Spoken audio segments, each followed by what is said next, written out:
Hello, how are we all doing today? Welcome to our monthly webinar for pastors, for church leaders, and it's good to be with you today. Good afternoon to Tim and Sarah, and good afternoon to John, and good afternoon to everyone else who's watching. There's a few of you watching live, and I know these things are watched normally a lot more by people later. And I appreciate, some of you are part-time pastors and things, and evenings would be better. But this is a lot better for me right now because my evenings are spent pastoring people and so on and so forth. So I'm glad you're here. And Grace and Faith Church are here as well. Great to have you guys with us. Look forward to chatting to you guys sometime this week.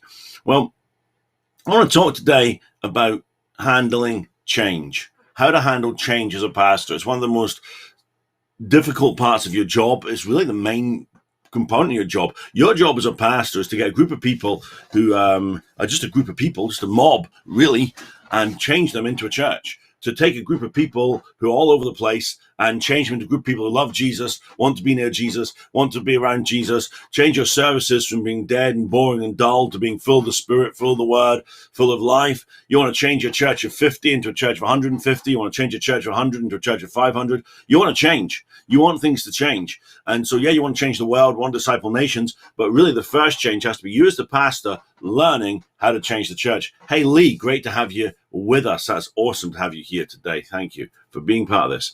So change is really your task as a pastor, is to help people change. Individuals change, but I'm talking today really about the corporate change, changing your whole church, taking your church forward. If you can take everyone in your church forward together, you're a pastor. You're a good pastor.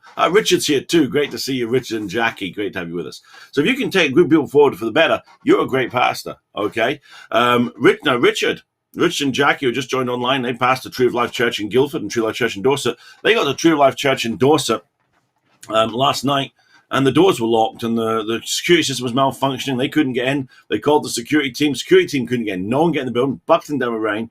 And they were so positive last night when they were telling us about it. They were so positive. Oh my goodness, it was this and that. And the people were positive. I started that church in Dorset. I know what would have happened if that had happened 2 years ago. There'd have been people angry, fuming, outcry. But people who traveled 2 hours one way, 2 hours back, they were still happy. Do you know why? Because Rich and Jackie have successfully changed those people. Together, those people are not the grumpy, moody people who first came to Tree of Life. They're not the difficult, awkward people who first came. They're becoming a community. They're becoming a church. That's called bringing people into change. And that's what I'm talking about. Can you change the culture of people?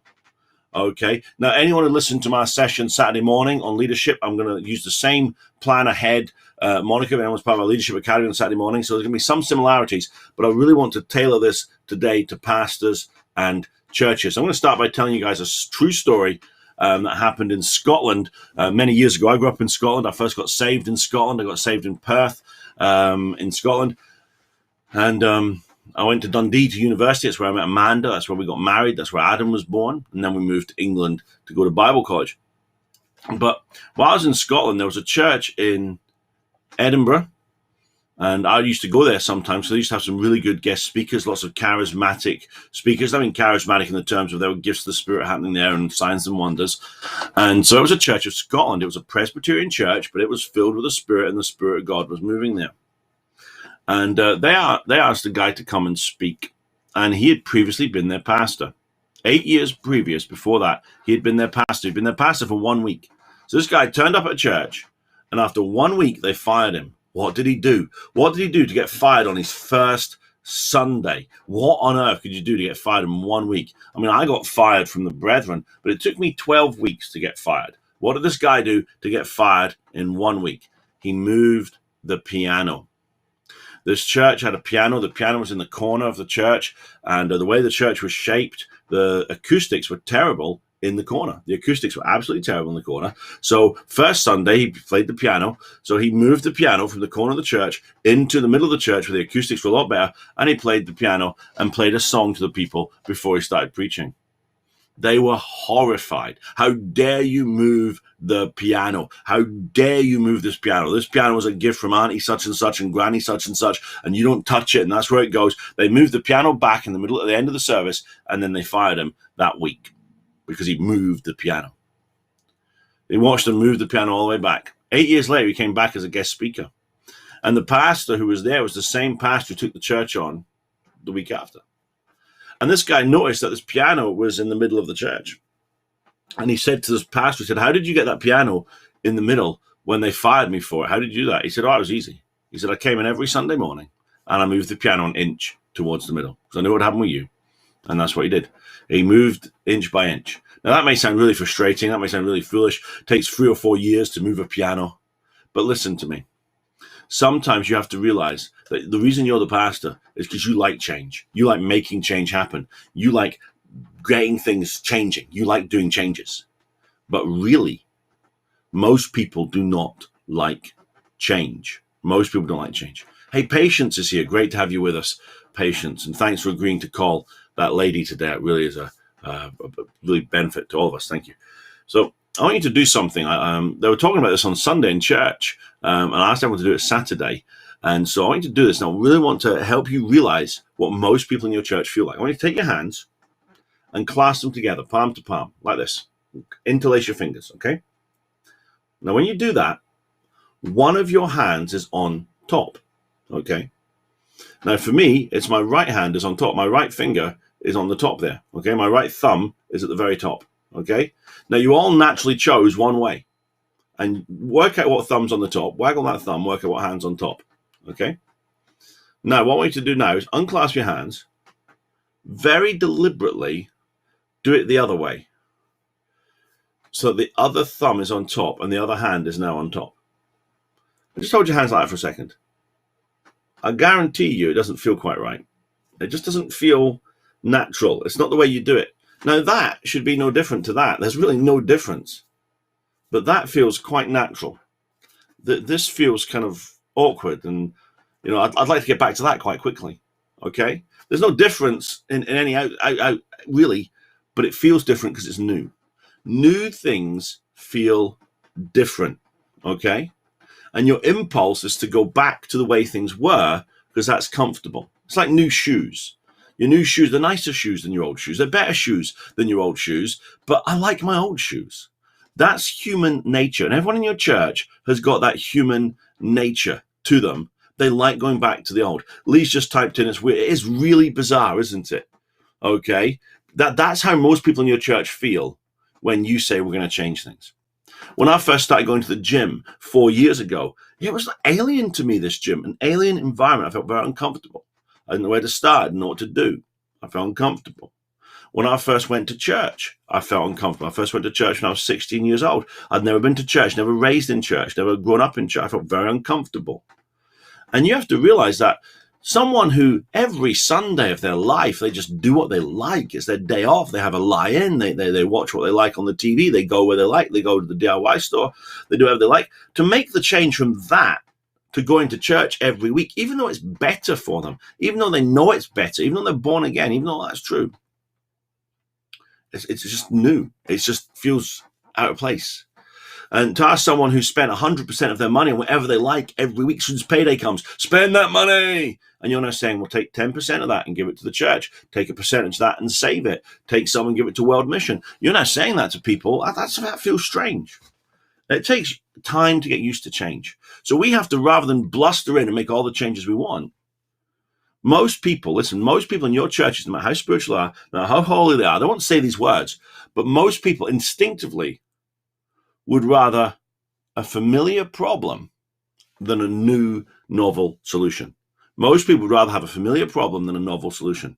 And because we don't know the new, because the new's unknown, it makes us feel uncomfortable. It makes us feel out of sorts. We're like Linus with his security blanket. Remember Linus from Peanuts? And he has to have his blanket. You know, it's better that he gives it up. People start treating him like an adult rather than a child, but he likes it. It's comfortable. And you need to understand that when you're dealing with change, it's not about spiritual rebellion, spirit of Jezebel, this, that, and the other. Okay, you might have some people who are rebellious, and you might have some people in your church who are demonized, but really, normally, it's just this natural, normal, human fear and uncomfortableness in new things. And because of that, when you say we're going to change stuff in church, most people hear the word loss, okay? Now, most of the people I'm talking to here, most of the people I can see down the list here, most of you have worked a job before for a company. You've been working, you've been part of a company, right? And you know that if you walk into the office on Monday morning and the boss comes in, or the boss's boss comes in and goes, right, we're going to restructure, we're going to change. What are you going to think? Well, how does that affect me? What's it going to cost me? What am I going to have to give up? Because we instinctively hear change as loss. Okay, because we look at it through a prism of anxiety and fear. And that's a good question to ask. It's a good question to ask. What's it going to cost me? Jesus said, count the cost before you build a tower. If you want to take your church from 50 to 200, you actually, we're going to lose. Oh, I wouldn't lose anything. It'd be awesome. I'd multiply it. No, you will lose your church of 50 forever. You'll lose how wonderful that church is forever. I'm running 6 churches. The vision of my heart is to have 100. I will lose the intimacy I have with all of the pastors in Tree of Life. I will lose the ability to know what's going on in every church. I will lose the ability to make decisions across the board for everyone all the time. I will lose a lot to get from 6 to 100. I will lose a lot. If any of you are pastoring one church, and I'm going to start a second church, you're going to lose something. You're going to lose the exclusivity of that church. You're going to change your relationship with that church. It's going to change. You're going to lose something. Every change is a loss of some sort. Even if 100 people turned up next Sunday in your church, 100 brand new people, never been to church before. Imagine that, just turned up out of the blue. Revival's broken out. 100 new people turn up at your church. You've still lost something. You've lost your church the way it was forever. And most people feel instinctively uncomfortable about that. They do. They feel out of sorts. Every time Tree of Life has grown to the next level, we've lost people who can't handle the next level. When we went above 60 in Dagenham, we had people leave. We went from 50 to 60 to 50, but I was happy about that because I knew we'd lost the people who couldn't handle going any bigger, and now we're going well beyond that. One of the reasons that churches are not growing in this country, one of the main reasons that churches are not growing, is people are comfortable in those churches. They're comfortable in those churches. People hold on very tightly to what is now, and because of that, they miss a great future. And part of leadership is helping people deal with this attitude of change. And what you have to do as the pastor, your job, and anyone who knows my teaching on leadership, the 3 tasks of leadership. Number 1 is to cast a vision. This is where we're going. Number 2 is to map the way. This is how we get there. And number 3 is to build relations and communicate.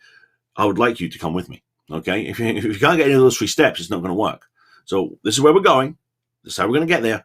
And this is why I'd like you to come with me. Okay? And so really what I'm talking about here is when change happens, you need to let people know this is where we're going. Even Moses, a wonderful man of God, Moses, this is where we're going. The promised land, a land flowing with milk and honey, a land with houses, not one house, more than one house. You're going to have more than one house, a house you did not build. You're going to have harvest you never planted for. You're going to have businesses you never started. Man, things are going to open up for you. This land is flowing with milk and honey. It's going to be gorgeous. And they're on the way there and they're going, I really miss garlic and leeks and cucumbers. You were a slave. You were a slave.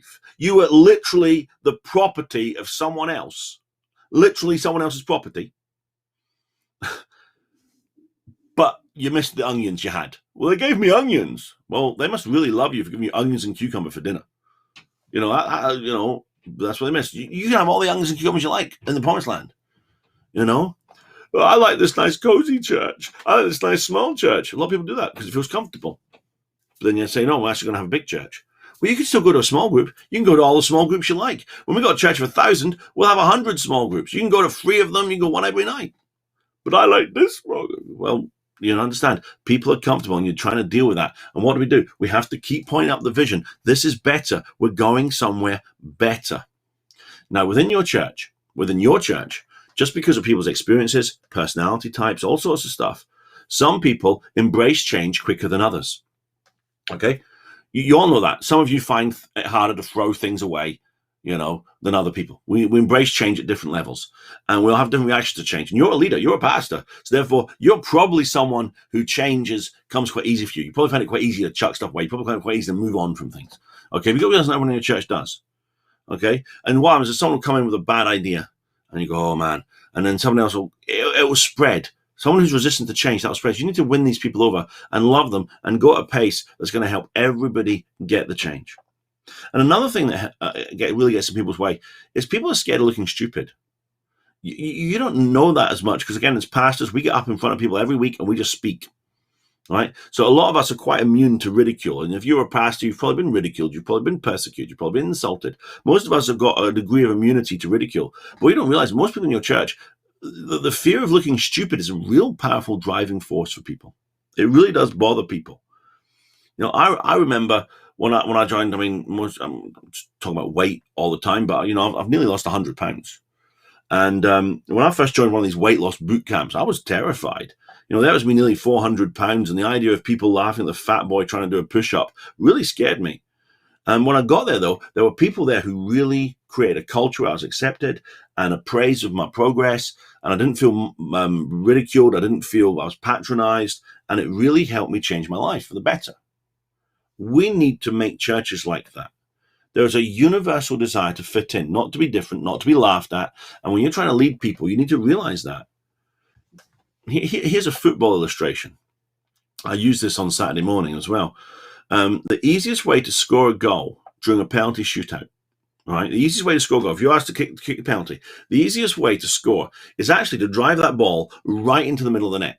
That has been statistically proven over and over again with football. If you kick the ball straight forward, the goalie's going to dive to the left or dive to the right, and you've got a much higher chance of scoring a goal just by booting that ball straight forward. It's been proven over and over again. It's statistics. Every football team knows it, and it works at every level, whether you're talking international level, Premier League level, or friendly game on a Saturday afternoon level. Okay, that's how you score a penalty during a penalty. But no one will do it. No one will do it. Any level of football, nobody will ever do that. Do you know why? Because there's a ridiculousness. If I kick the ball straight in the middle and the goalie catches it, man, you're going to look like a muppet. You're going to look really stupid. Okay, you're really going to look dumb. So the fear of looking ridiculous stops these people at football doing what is most likely to succeed. And some people get easily embarrassed, and you have to take that into account when you're introducing change and realize that different people have different levels for this. And so when we're changing, normally we want to change the whole church. Agreed? We want to get the whole church moved forward. We want the whole church into green pastures, the whole church more loving, the whole church more full of the word, the whole church more full of faith, less moaning, less whining. We want the whole church to grow. We want the whole church to be welcoming. We want the whole church. And so even though we're all changing together, people often feel very lonely during that time of change. People do feel lonely during change. And so we need to be kind with people and help them process change. Change is not a one-off thing. It's a process. Okay, if for example, at the moment, we got some pastors moving around and change, that's not just a one-off thing. That's a process. Somebody go, I'm really glad that's my pastor now. And then 3 weeks' time, they go, I want to talk to somebody about this. Oh, I've got a new pastor. Oh, and so that change is only happening weeks later, months later, maybe even years later. And don't forget, we've got to love people. We can't just dismiss people and say, get over it for goodness sakes. And really, the goal of pastoring, the goal of running church, is not how far we go. It's how many people we bring with us. And so you can't just change something to expect everyone to be happy. I'll tell you the truth now, because I didn't always get this right. I've learned this over the years, and I don't always get it right now, but I've learned some stuff. 10 years ago, when we started Tree of Life in Dagenham, we had 17 people in my house every week. 17 people. They love the Lord, they love Jesus, they love God, and they want to be part of a new, exciting church. But because I didn't understand change, and because I didn't understand how to steward change, only 11 of them turned up at our first public church service in Harmony House on Easter Sunday, April 2010. Only 11. Because some of those people, we want to be part of a house group. We don't want to be part of a big church. We don't want to be part of a growing church. We don't want to be a church that meets in a hall. We don't want to be part of a formal church. And I didn't understand how to process that, and I just let them go. Roll on 3 or 4 years, when we started our Guildford church, we moved our Guildford church 11 miles. We moved from my house to Harmony House. That's across the road nearly. We moved our Guildford church 11 miles. We lost nobody. Everybody came with. Because I spent 6 weeks, every week, teaching on how to handle change. I spent 6 weeks teaching the people how to cross over, on how to get the change right. And I spoke to the leaders first, and I made people feel at home. And we didn't lose anyone because I learned some stuff. And so you can learn some stuff on how to handle change. And I want to give you an acronym. And this was given to me by John Maxwell. John Maxwell uses it in his books. And the acronym is Plan Ahead. Okay, I've just typed it in there so you can see it. Plan Ahead. Okay, the P is for, I haven't prepared anything for this, sorry. I've been a bit busy last week with the conference. Pre-decide the change. That's the P. Pre-decide the change. Okay, the L, the first four, all about before you make the change. Lay out the steps. The A is adjust priorities, and the Y is, sorry, the N, oh, what a play. I want to play. I don't want to plan. I want to play. No plan. Notify key people first. Okay. So let's go through the plan first. What we're going to do before we make a change. You want to change. I want to change my church in a certain way. I want to take my church from here to there. And you're the pastor. You know the vision. You know where you want the church to go. Okay. You've got that in your heart. I'm getting called. Man, I'm always getting called. I'm getting called by the TV station I'm on in Kenya. I'll have to leave them for the time being. Pre-decide what the change is going to be. Rick Warren says this, by the way. The greatest enemy of tomorrow's success. The greatest enemy of tomorrow's success is today's success. Okay? So you need to start planning some changes in your church. Your church is not where it should be. Stop thinking it's where it should be and start saying it's not where it should be. Where do we need to go? Pray, seek the Lord, fast, do what you've got to do. Where are we going to go in 2021? How are we going to deal with things in 2021? What's my church going to look like in 2021? You're the pastor. Get a vision. Get a vision for change. Okay, stop being okay with change and start being a champion. We're going to be better. This church is going to be bigger in 2021. This church is going to do more in 2021. And then you work out exactly what changes need to happen to get where you need to go. And here's the thing. When your church grows, things will go wrong. People think a growing church is a happy church. No. In Acts 6 verse 1, it says, as the number of disciples multiplied.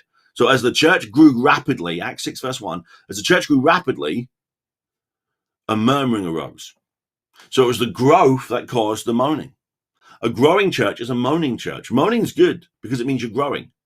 It means your systems are not good enough for where you want to go. But it does mean you need to aggressively change the systems. Bill Gates said, if I didn't change Windows every 3 years and make a better Windows, somebody else would make a better Windows, better than I could make Windows. So I've got to keep remaking it. It's the same with church. You've got to keep making your church better, keep growing, keep developing. Okay? And so what was happening in Acts was a lot of Greeks were getting saved. A lot of Greek people were getting saved. And so the Greek widows, the church had a feeding program for widows, for old ladies whose husbands had died.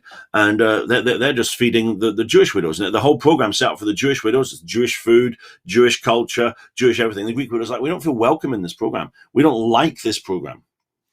Now, Peter could have made one of two bad choices. And these are the two bad choices I see pastors make. And I've made them both myself. I'm just telling you. Number one is the stuff you all approach. Stuff you all, right? This is our feeding program. This is the dinner we serve. And if you want our dinner, come and get our dinner. If you don't, go hungry. I don't care. And a lot of churches take that approach. Do it our way or go away. And there are some things, now listen to me, there are some things you have to take that approach on. You know, we've had several people in the last 10 years say, we don't like the declarations. We don't like the stuff you, right? Tree of Life Church is speaking the word of God. We're going to speak the word of God. We don't like the signs of tough stuff you. We're going to have miracles in our church. We're not going to be the kind of church that takes tongues, interpretation of tongues and healing the sick and stick them in the back room so that we don't offend new people. Okay? Now, I want you new people to know, if you're coming to Tree of Life, the sick get healed at Tree of Life. Lives are changed. People get words. People speak in tongues. Okay, we're not like going down the pub. We're totally different. We're something, we got the power of God. So stuff you, right? But some things are not stuff you issues. And you need to think very carefully as a pastor what is essential for you. This is how we do church. This is our culture. This is how we're going to, and what actually can be adapted. Because whether we serve bagels and salmon or whether we serve moussaka really isn't a big deal. And if serving the moussaka is going to make a whole bunch of widows feel really happy and make their extended families feel happy and bring more people to the church, maybe we should change the menu. That's not a big issue. That's not a big deal. Okay? And so that's the one mistake we make, the stuff you attitude about issues that really can be adapted and changed. Okay? And then the second issue is that as pastors, who don't know how to delegate, maybe I'll make that one of our sessions in 1 month, how to delegate. I did talk about that last month, about if you want to get your church above 50, you've got to learn how to delegate. But Peter could have gone, right, okay, fine. You want fed like that? I'll do it, right? That's what I'll do. And Peter could have got up early in the morning, he could have bought, Greek cooking with Jamie Oliver, and he could have read all his books, try and done this, he could have tried and learn some Greek, try and get in there, try and help people, and he could have run ragged. And then what would happen Sunday morning? A tired Peter, who hadn't prayed all week, hadn't read his Bible all week, and got up early to make dinner for hundreds of women, Peter got in the pulpit and you go, man, this church is rubbish. This guy can't preach at all. I mean, yeah, he's walked with Jesus, but listen to this drivel, because he killed himself in the week, not trying to please everybody. And a lot of pastors do that because they love people. They want people to be happy and they want people to do well. No, what Peter did was Peter invented deacons. He actually invented deacons. And he said, right, we're going to invent deacons. We're going to have a brand new office, the deacons, right? And the deacons are going to do well. And the deacons are going to be this and the deacons are going to be that. And he chose 7 deacons, 7 Greek deacons. He said, you guys are going to cook Greek dinner. And they cooked the most beautiful Greek dinner. And the new structure caused the murmuring to stop. So maybe when you're saying, how's our church going to be different next year? Where's the mourning going on? Don't dismiss the mourners. Don't go stuff you then. Listen to them. Don't listen to their criticalness and their nastiness, but what are they moaning about? Well, this church doesn't help us. Well, I've got to work shift work. Half your church got to work shift work and can't be there every Sunday. We're not in 1950 anymore. The world doesn't stop on a Sunday. Maybe you need a Sunday night service for them. Maybe you need this. Maybe you need that. Maybe you need to make sure you're online. Okay, we're going to change them. We're going to do some things differently. Okay, and that doesn't mean you work yourself to the bone, and it doesn't mean you go stuff you, but you say, right, well, maybe I need to promote something. So you're talking about the change. So now you know what the change is. You've pre-decided what the change is. Then what's the next thing? You lay out the steps. This is one of the skills of leadership. I've told you this before. You cast a vision, you work out the steps, and then you persuade people to follow you. So what are the steps? How are we going to get there? Okay, step by step, how are we going to get there? You lay out the steps. You can't do this, then consult someone who can and find out, get some help. Speak to another pastor who's done it. Speak to someone else who's been there. Speak to someone in your church who knows what they're talking about in that area. When we increase the technical capability in our church, I'm not that techie. If it's computer stuff, I'm quite good. I did a degree in computers. It's 20 years out of date, but I did it. If it's audio stuff, I'm okay. And if it's visual stuff, I don't have a clue. I don't have a clue about cameras and things like that. Just don't know. So I speak to people who do know. But get the steps laid out.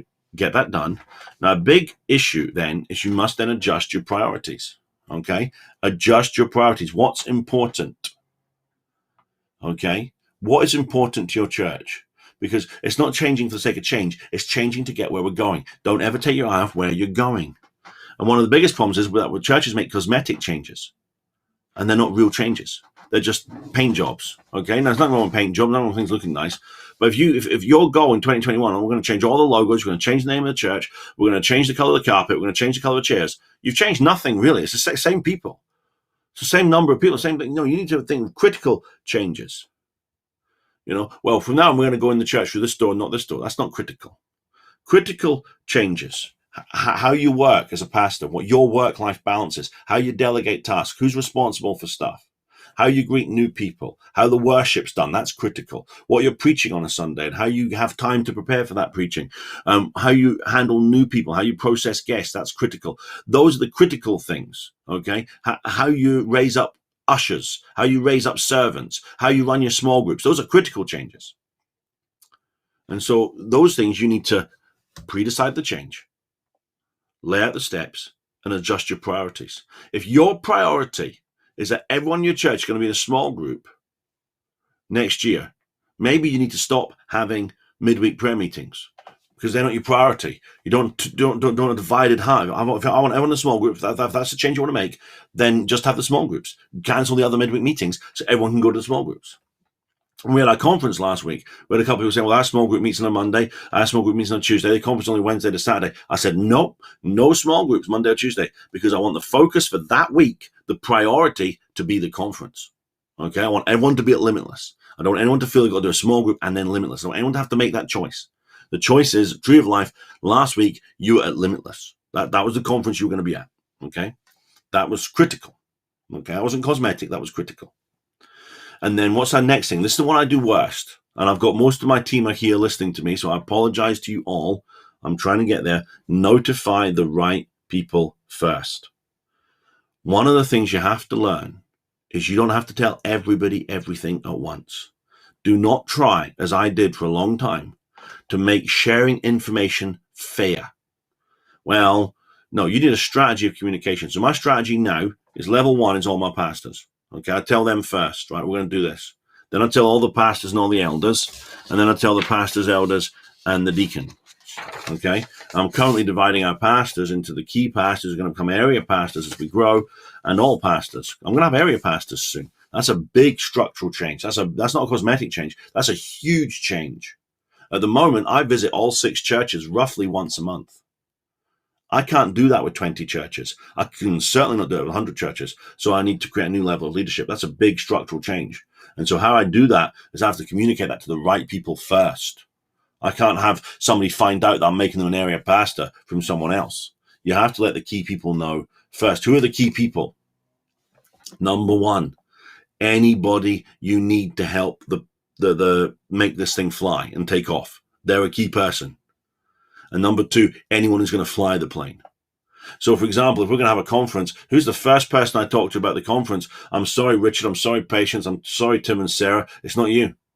The first people I speak to about a conference after Amanda is Chris and Vaughn, because I want them to fly it. And they're going to be piloting that thing. They're going to be there. Okay. And then when I've got that in place, right, whose support do I need? I need all the churches to support me. So I need to speak to Richard. I need to speak to Tim and Sarah. I need to speak to Elaine Cowan. I need to speak to Lee. I need to speak to everyone else to get all the churches on board. I need to speak to Patience, get all the churches on board so they then support the conference. You see how that works?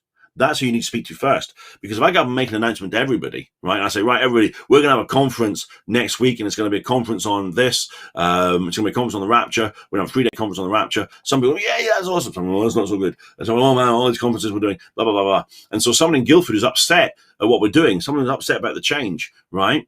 Someone who's upset, who are they going to call? They're going to call me. They're going to call Richard. And if they phone Richard, Richard goes, well, I don't know what he's banging on about, to be honest. I wish I could tell you I love him, but I don't know. Then I've done a bad job. But if I spoke to everyone and the key people first and talked it through with them and talked the issues through with them and listened to their comments, maybe made changes and maybe had a consultative phase, then now we're ready to introduce that change to other people. Okay. And if I don't get buy-in from all the other pastors, then I can't do it. And for some of you just pastoring one church, if you don't get buy-in from your elders, you don't get buy-in from your small groups, it's not going to work. You need everyone else willing and happy to go align. And you need to get a meeting where everyone gets their buy-in, and just a small meeting. If you need to buy more than 2 pizzas, that meeting's too big. Okay, just a small meeting, and you just talk to those people and say, right, how do you feel about this? Are we okay with this? This is how it's going to be. John Maxwell has a book called 25 Ways to Win People. It's a great book. Everyone should read it. 25 Ways to Win People.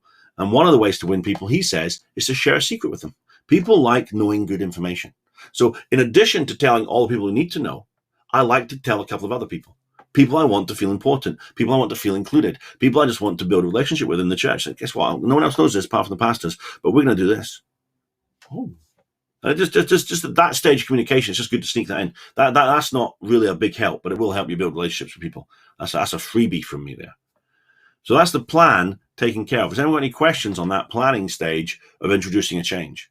Okay. Does everyone have changes they want to bring into their church? Okay. What are the changes? What are the big changes? How are we going to plan? How are we going to prepare the change? How are we going to lay out the steps? How are we going to, the A is just to slide me, always, blah, blah, blah, blah, blah, blah. Adjust our priorities. How are we going to get our priorities right? And how are we going to notify the right people? Does everyone understand that? Because we'll go to the ahead now. And ahead is, the A for ahead is, this is really important. Allow people time to accept the change. Okay? Big changes need big amounts of time for people to accept, right? So, for example, I've wanted to change how we've done certain things in one of our churches for a long time, but I haven't been able to because the people just weren't ready for that. People just weren't ready for that. And the other thing about change is this. Change reduces the amount of trust people have in you, okay? It always does. Change reduces the amount of trust people have in you. So you build up their trust. How? By being fruitful, by preaching good sermons, by being there for them, for helping them. So you build up your trust with the church, and then you make the change, and then you build up the trust some more, and you make another change, then you build up trust some more, and eventually people start to trust you even when they don't trust you. They go, okay, I'm going to go with this anyway because Ben's doing it, and I know Ben's not letting me wrong so far, and I'm going to go with it anyway. And then you build up your trust, and then you change again. You see, that's how it works. And so I know in some of our churches, I don't have the trust level to make a massive change yet. So what we're doing, we just keep loving them, keep teaching the word, keep teaching people how to be fruitful, and then we get ready to make that change. You know, sometimes I want to help someone, but I don't know if they trust me enough. And just by telling them, this is what I want to do to help you, I can actually upset someone. So give people time. Okay. And I always tell people there's 3 main reactions I get from people when I say I'm going to change something or do something new. Now, I'm going to go on TV or whatever it is. You get three main reactions. Reaction number 1, first reaction, it's not going to work. It's never going to work. Second reaction, oh, it's going to cost too much. Third reaction, I've always supported this. I've always been behind this. Well done, Ben. I knew it was going to work all along. People are strange. They'll resist. And when they start seeing it being fruitful, they'll accept it and they'll love it. But you've got to give people that space and that time. Okay? And it's difficult because when someone's telling you all the time, it's not going to work, you got to shake the dust off your feet, love them, care for them, process them, not get annoyed at them, pastor them, be the bigger man. And then eventually they'll turn around 9 times out of 10 and go, I always supported this. I was always behind this. Okay, Jesus loves you. I love you. Let's move on. Change is necessary. If you don't change, you're going to stay the same. If you stay the same, you're going to stagnate. And this is part of you being a pastor, is to help change your church. Your church should be bigger and better next year than it is this year. It should be more fun to go to. It should be helping more people, more fruitful, discipling more people, changing more lives, more welcoming, more loving, see more miracles. And you are the one who needs to make those changes. You are the one that needs to make those changes and bring your church to those better pastures and those better, stiller waters and those greener pastures. And so you need to start making those changes and starting to get them accepted by people. What if you're changing it and it's not being accepted? What if people are struggling? Okay. What if you used to preach 15 minutes a day, 15 minutes on a Sunday, and you think that's not enough to feed people? 15 minutes of food, so I want to preach 40 minutes. I've got 40 minutes, so I'm going to increase my preaching time. And rather than have 10 minutes of worship, we're going to have 20 minutes of worship. So our service is now no longer 45 minutes, it's an hour and a half. What if people are struggling to accept that? Well, slow it down a bit. You don't have to go from 15 to 40 in a day. You go 15 to 20, 20 to 25. Push the piano inch by inch. Number 2, communicate really clearly. Be very clear when you communicate with people. Okay? So Habakkuk 2 verse 2, you all know that verse, don't you? Write the vision and make it plain so someone who runs can read it. That's how plain you need to be. This is my way of telling if I've got it plain enough. Okay? Could I explain it to all my pastors and one time and they get it? Could they all get it? Go, yeah, I get that, Ben. Okay? That's what I think. I imagine myself telling them all. And I imagine them all going, yeah, I get it. Okay? Now, that's not plain enough because they're smart people and they know me and they trust me.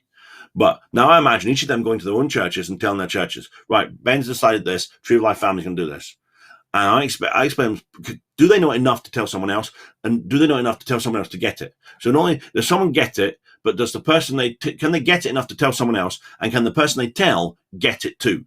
That is how simple your explanation needs to be. It needs to be so simple that everyone gets it and everyone can tell it to someone else and that someone else can get it.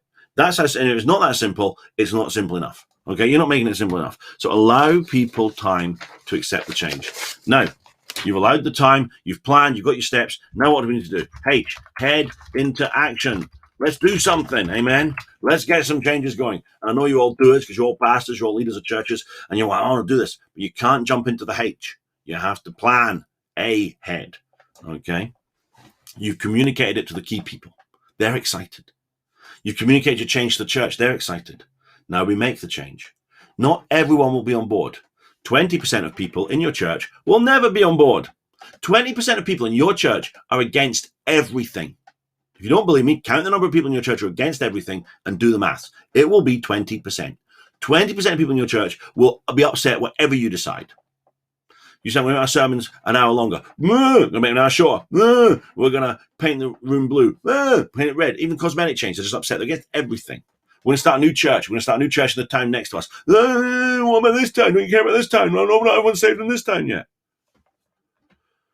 20% of people will be against you. So you cannot wait for everyone to agree with you and everyone to like you in your church. You'll be waiting all day.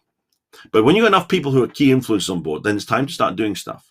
You see, here's the lie that we're told as pastors, okay? This is the lie we were told as pastors. We were told everyone unites behind a vision. Vision splits people up. Vision lets you know. When you say, right, we're going to do this, then you know who's really with you. And you find the people who are moving with you and helping, and you go with that. And remember, you should have a good trust bank with most people in your organization. And now's the time to use it. Look, trust me, we're going to get moving. We're going to get some stuff done, okay? But if you make too many changes, you're going to bankrupt the trust, and then nobody will get anything done, okay? But no, when you got the trust built up, when you got the plan, just start doing stuff. And as you start doing stuff, what's the E? I think most of you who are pastors will know what the E is. Expect some trouble. I expect trouble from this. I definitely expect trouble. Okay, every time you move, there's a risk, isn't there? Just walk into the shops, you could fall over and smack your nose on the floor. All motion creates risk. Okay, and sometimes you'll make a change and you never could have predicted who's going to get upset by what, or what's going to happen, or what's going to be the consequences of that. You could never guess, because people are just strange. And one of the things you have to deal with as well is that as you start making those changes, everybody loves the past. Everybody remembers the good old days. They don't remember how bad the bad old days were. They remember the good old days. We all do that. Even to the point where, I remember when I was eating garlic. I remember how nice that garlic was. That garlic tasted nice. You just worked a 15-hour shift building a pyramid for someone who hates you and would kill you at the drop of a hat. And you were starving, hungry. Everything tastes nice when you haven't eaten for 15 hours. You forgot how bad the bad old days were. You think the good old days. Oh, I remember when this church was this, and I remember this, and I remember when we used to do this, and I remember the last pastor, and I remember this, and I remember that. And people are scared of the future, and people don't want, and it's just all sorts of stuff. And when you bring change, you're going to bring conflict. And a lot of people just hate conflict. They just hate conflict. So let's just not change anything. Let's keep everyone happy, right? And then you push people, they push back, and you walk away thinking, why does nobody in my church like me? Why does nobody in my church just trust me? Why can't we just get on and serve the kingdom? That's why you're the pastor. You're there to help everyone get on and serve the kingdom. And don't, listen to me, never take it personally. Never take the trouble personally. Building the kingdom's hard enough without you feeling personally betrayed by people who just need a little bit of time, who just don't understand anything, who just, if they were more spiritual than you, they'd be the pastor, and they're not. Okay, you're the pastor, and you got to be the spiritual one. Don't take it personally, and help deal with the problem. Don't deal with the person. Hopefully this is helping you guys. You've been very quiet for the last few minutes. That's fine. I don't mind. But if you've got any questions, anything you want to comment, and please do. Here's the next A. Always. I can't even type today. Always remember the dream. Okay. Always point to the better future. This is why we're doing this, guys. Why are we planting a new church in this time? Because it's better that we have a new church in this time. It's better that there's two churches. Two churches are better than one church. Why are we buying a bigger building? Because we can serve more people. We can feed more people. We can help more people. Why are we suddenly giving 10% of our income, of our church money, to World Mission? Why are we keeping it all and spending it on here? Because it's better we make that change. These are big changes that you'd have to make. And this is how you make those changes. Okay? Always point to success. Point to success. One of the things that we do really well at Tree of Life, or I feel we do really well, is we celebrate success. When someone gets healed and someone else prayed, I'd rather someone else prayed for them they got healed than me. Because then I've got two success stories there now. I've got that miracle, and I've got the person who stepped out in faith, who we taught how to step out in faith. I love those stories. Okay? And when someone gets it right, you need to publicly reinforce it. Say, man, that was awesome. That person did a really good job there. That person got it. That person got it. I'm thinking now, how do I praise the whole Dorset church for being so positive in the pouring rain and building you can't get in? And everyone's happy, and Rich and Jackie did a great job. I've got to make sure that's publicly praised and celebrated. That success needs to be celebrated. Okay? And so when you have those changes, you're trying to bring those changes, keep pointing to the dream. Man, we're doing it. This is the benefits of it. Yes, we've lost our nice, cozy atmosphere. You're going to, when I talked last month about breaking that 50 barrier, you're going to have to stop doing some things in your church that are not scalable. So it used to be when your church was 12, you could buy everyone a birthday present and give it to them publicly on their birthday. Why? Because there's only one birthday a month. But you want a church of 300. You want a church where somebody has a birthday every day. You want a church where that's 7 birthdays a week, and you can't get 7 people up every week and buy them a present. And then you won't know everyone's birthday. And so you don't know everyone because you don't know everyone's birthday. And someone's going to get upset because you didn't know their birthday. So you stop the birthday presents. I remember when we used to get a birthday present on a Sunday. And we used to have a birthday cake with me on a Sunday. Yeah, you remember that. But what you don't remember is that our church had no money then. What you don't remember is we weren't helping missionaries in Kenya, and we weren't helping people in Burundi, and we weren't so exciting. Our worship wasn't 300 people all praising God together and singing glorious and how beautiful it is. And you don't remember what it's like now. So you need to point people to the success and point people to the rain. Not to the rain. I've just read Richard's YouTube comment. Point people to where you're going. Don't look at the rain. Look at where we're going. And again, Richard's just said 30 people standing out in the wind and rain praising Jesus changes it. It does. But what you need to grasp, Richard and Jackie, is that 2 years ago, there would have been 30 people, but there would have been 10 people mumbling and grumbling. And you've turned them into 30 people who are praising Jesus. You've transformed them. You've led them there. And that should be celebrated. That should be celebrated.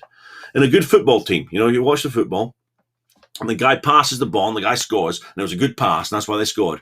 You see them, everyone's clapping the guy who scored, and what's he doing? He's pointing to the guy who passed him. He's always pointing to that is one thing we all need to embrace as pastors, is learn the point.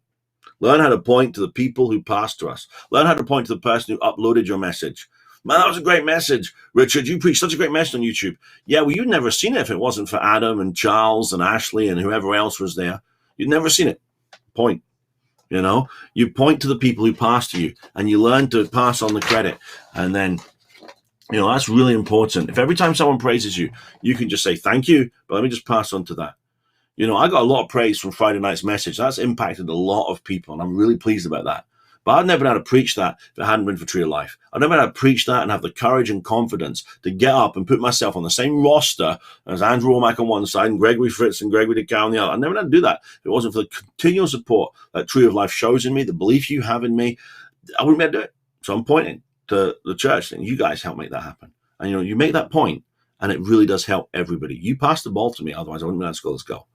And, you know, keep pointing, keep celebrating the goals. And one of the reasons why a lot of churches struggle to celebrate victories is because we don't define victories. How many of you don't watch a football match, 90 minutes, screaming at the top of your voice, hey, it's the best, the best. No, but when it gets past the midfield and he gets past the fence and he passes and it's just one guy in the goalie, now you're on your feet. Now, why? Because you know you win the game by scoring the goals. That's what wins the game, scoring the goals. It's not the team with the best looking legs, the best looking shorts, the best hair. It's the team that scores the most goals. And so a lot of people come to church, they don't know what a win is. They don't know what a goal is. So you need to use the pastor, need to start celebrating, man, we're winning today. We're winning today. This is Jimmy. Jimmy got healed. But it's not just that Jimmy got healed, but this is Tom. Tom's been coming to our church for 2 years now, and Tom was the one who laid hands on him. When Jimmy said to Tom, I'm sick, I don't feel too well today, and Tom was just ushering at the front, rather than bring him to me as the pastor, Tom said, well, we can deal with that in Jesus' name. And Tom laid hands on him, and Jimmy got healed. Man, that's the win. Celebrate it. Make a big fuss about it. And if your church culture is still bringing everyone to you and built around you, that's why your church isn't growing. But if you start giving out some of these things, not just healing miracles, but the whole structure of things, the whole way you're doing things, then things will start winning. And then the last one for our head, plan ahead, is the daily review. In other words, if you're going to go somewhere, you need to look at it every day. Andrew Womack shares that thing about the moon mission. Some of you might have heard that. They had to adjust every 6 minutes to keep that thing on track to the moon. Now, I don't think your church needs to adjust every 6 minutes, but you need to look at things every day. Every day I go up and think, right, are we growing as a Tree of Life family? Are we growing in depth? Are we growing in discipleship? What can I do to disciple people more? What can I do to delegate more? What can I do to do more? Well, how can I? It's a daily process. Okay, that's important. The key to bringing people into change is them trusting you. And if you can get people to trust you enough to change the whole culture, then you're a leader. Okay, and people are going to come to your church from all different cultures. I'm not just talking about tribal cultures and ethnic cultures, but I mean, you're pastoring a church with people from South Africa, West Africa, East Africa. You're pastoring people from Eastern Europe, Western Europe, the UK. And when we think, in our minds, talking as an English person, you think, oh, everyone from Uganda is the same, and you find out they're not. Any more than a Geordie's the same as a Jock, is the same as a Scouse, is the same as a Brummie. Everyone's different. We're all different, and we all come with our own cultures. And then some people come to your church from a Baptist background, some from a Presbyterian, some have come from a crazy charismatic church, and you help them all understand how grace works, how faith works, how life works. You need people to trust you. And so here's the thing. If you want to walk where I'm walking, you're going to have to change. You're going to have to change. And that depends on, do they trust you? Do they want to be with you? Do they want to like you? Do they respect you? And the more they do, and the more trust you build in people by consistently bringing them in word, by being faithful, by being a man of integrity, then that gives you the power to do big things and take that church forward. You can turn your church around. You can take your church where it needs to go. You can get there in the name of Jesus. And so you need to start doing a little bit of an audit of yourself. How much do your people trust you? What can you do to increase people's trust in you? Can you articulate what are the critical, not the cosmetic changes, what are the critical changes your church needs to make to be better next year? And what are the priorities you need to have to make sure you get there? And we don't want changing the culture, changing the way people think, changing the way people act. What are the critical changes? What actions do you need to take? And what are the problems you're going to likely face? You won't be able to anticipate all the problems. How do you intend to celebrate when you get there? Think about that now. Get that in you now, because that's faith. And how are you going to review daily? What are you going to do to review daily? How are you going to set aside time? How are you going to make sure you're thinking about this all the time? Okay. Hope this has helped. I'm ready to finish now. I've taken nearly an hour of your time. So just let me know if there's any questions quickly. Or maybe there's a particular situation where you think, man, I need to get my church from here to there. Would you pray with me, Ben? Would you stand with me in faith? Would you, there's a whole group of pastors here. We'll all stand in faith with you and believe with you. We're all on your side. We're all on the same side. That's getting the kingdom of God expanded. I don't care if the kingdom's expanded with the Tree of Life name or your Grace Life name or what is Carl Scott's church called? Grace and Faith.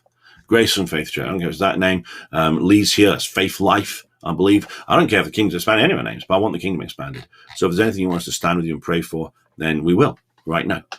Thank you, Richard. Thank you. Richard found it helpful. I'm glad about that because he's pastoring two of our churches.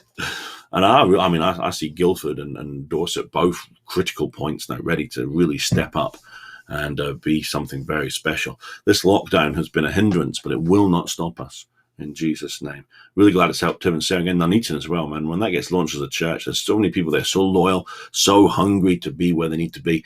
And Tim and Sarah, you guys have done such a good job building that trust up. You know, you're not really in a position right now where you can change those people. You're going up there once a month doing a weekly study, but I mean, you're changing them individually. But I mean, as a corporate thing, you're not really in that position yet, but you're building that trust bank up, ready for that, which is wonderful. And Lee, I'm really glad it's helping you. Praise God. Okay, well, I'm going to wrap this up now. I don't think I'm going to get any questions. If you have any more questions, my email address is, let's see if I get this right. Yes, look at that. Ben@tree.church. Email me at ben@tree.church, and I'll be glad to do what I can to help you and help things move forward. Thank you, Patience. Really glad to hear that from you. Okay, 2:00 today, which is in about an hour.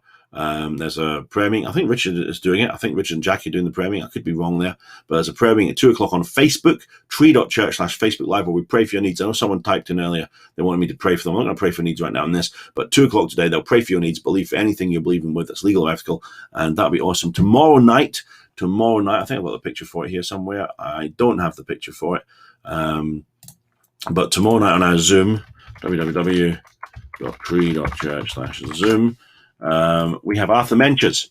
Arthur Menchers is a big friend of Tree of Life, and he's actually been to us more than any other guest speaker.